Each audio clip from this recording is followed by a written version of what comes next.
Is it getting crowded? If you have listened to a lot, you've noticed, so you might have heard of a podcast that became very popular just recently called Serial. Anybody? Serial? Raise a hand. Okay, yeah. So Serial came out of NPR. Is that right? What was it? This American Life. So they already had kind of an audience when they started it.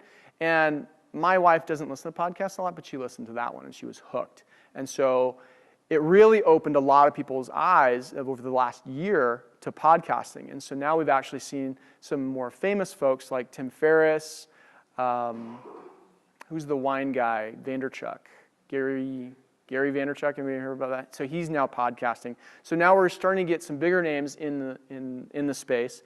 But I don't think it's too crowded, because is Amazon crowded? How many books are in Amazon? I mean, just millions, right? You find your niche, and two different people can be doing the same topic, but you're going to come at it two totally different ways. The way I approach something and talk to somebody and interview somebody is going to be totally different than the way you would do it. So even if you started a podcast just like mine, you would still be different. You would still have different content, and you're gonna connect with your certain audience. So it's through iTunes. But you can also do it on Stitcher. There are other apps that you can listen to podcasts, so it's not just iTunes. Yeah.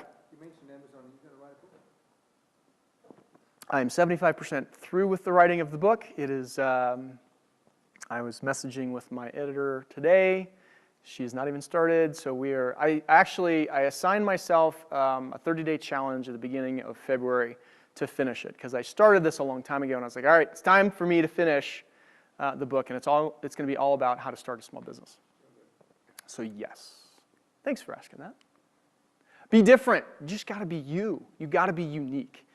I'm not. Johnny and I. So I'm going to back up again.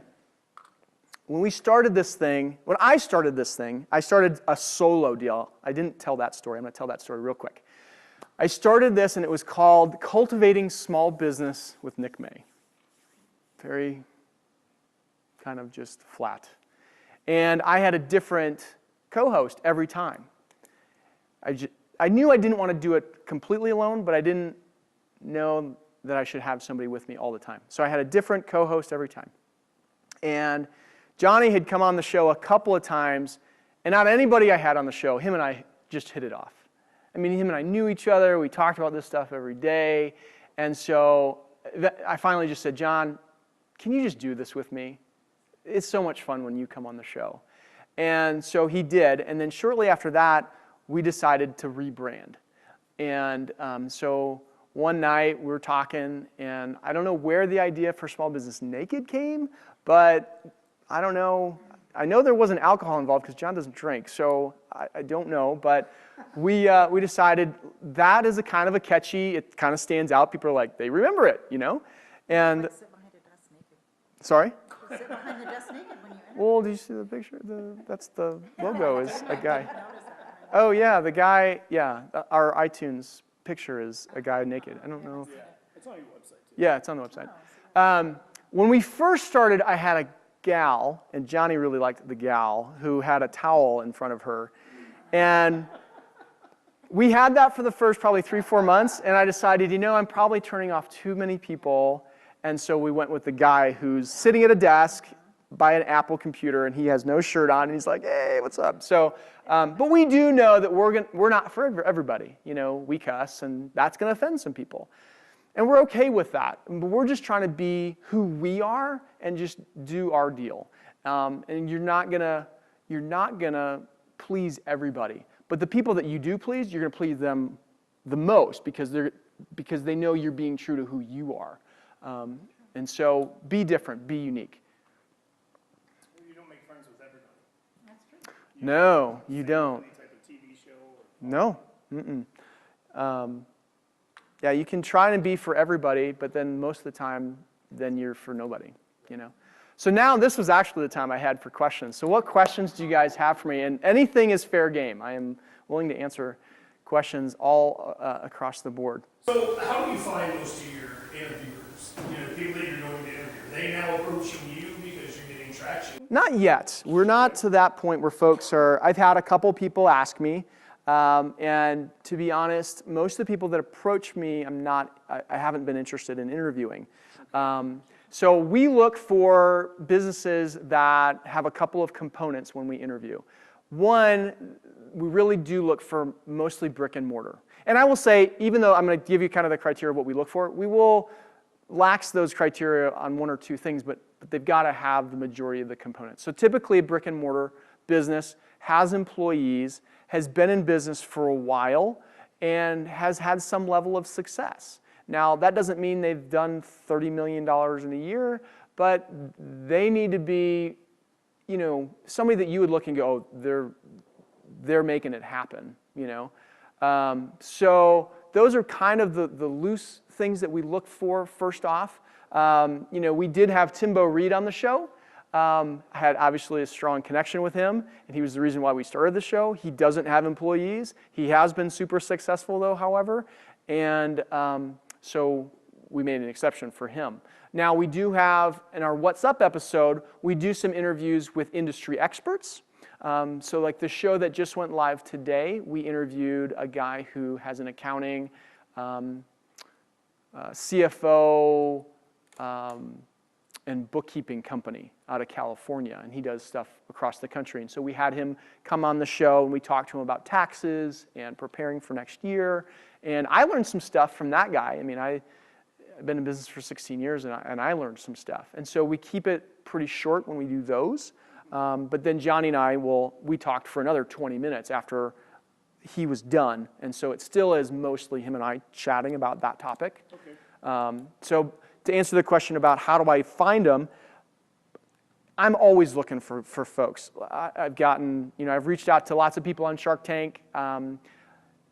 I've had some of our listeners email me and say, so last week we did a show on the food truck industry. And so we interviewed 2 different food trucks. And that came out of a listener asking me, hey, I'm thinking about starting a food truck. Would you ever consider doing a show on it? It was an awesome idea. And we had a ton of fun. We interviewed 2 totally different businesses. And I reached out to them. I reached out to maybe a dozen different companies, though. And it was like pulling teeth with those guys to try and get them nailed down to do the show. And so a lot of it, I ask a lot. I've been surprised at who has said yes, and I've been surprised at who has said no. I'm like, really? Like, who are you, dude? Like, it's it's marketing. I had a guy's hair that I told him to look at that because I saw you on Facebook, because he just got laid off in the tech industry. I go, oh, I just happened to see on Facebook how to do your own food truck. Yeah. I wrote it down for him. Yeah, that's great. Just like, Absolutely, and we've had the most social media hits on that show than any of the shows that we've done. A lot of people, it's a fairly hot topic right now. So I look for ideas anywhere. Like I'll be searching. I'll ask people, hey, do you know anybody in this industry? I'll take an idea anywhere. The other thing I didn't mention, the other thing I really look for when we're going to interview somebody is that they're going to be fun and engaging. We've had some interviews that have not gone fantastic. They've got great businesses. they've gone flat. Yeah. Like the guy that's going to be on next week, great business, Threadless. Anybody heard of Threadless? It's a t-shirt company out of Chicago. Really cool business model, but he was, oh my God, I couldn't get him to say much of anything. He's not, he's definitely an introvert. And then we've had a couple shows that we haven't aired because they were so bad. We were just like, oh, no one's going to want to listen to this, And so You do those over the phone? we do it all through Skype. So I have software on my computer that records everything, and then we have editing software. Yep. Mm-hmm. Yep. How do you bring attention to these podcasts, marketing-wise? It's I know that it's a long road. We're going to keep doing it, and I try to get out in front of people as much as possible. We have meetups. Now all of you know to listen to my podcast. I put it out in the social media places that I frequent. I'm on Facebook and I'm on LinkedIn pretty heavily. And so through those two, I promote both of my shows. And I ask everybody that's on the show to promote it to the people that they know. I do a little bit of Facebook ads.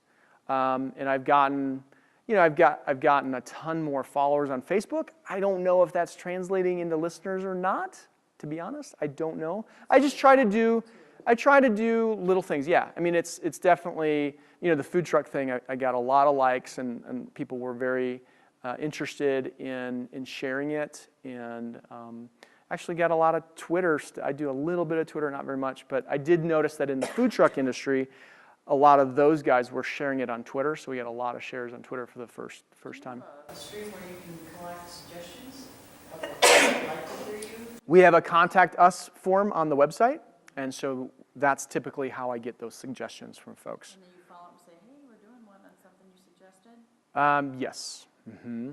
Yeah. And I'm really good about, it really annoys me if I reach out to a podcaster and ask them something and they don't engage with me, and I'm really good on engaging back. I think probably everyone here got a message back from me on MeetUp after you signed up, right? So I'm very much, hey, if people are gonna take the time to try to reach out to me, I am definitely gonna reach back out to them because I want to build that relationship. So I think it's very important.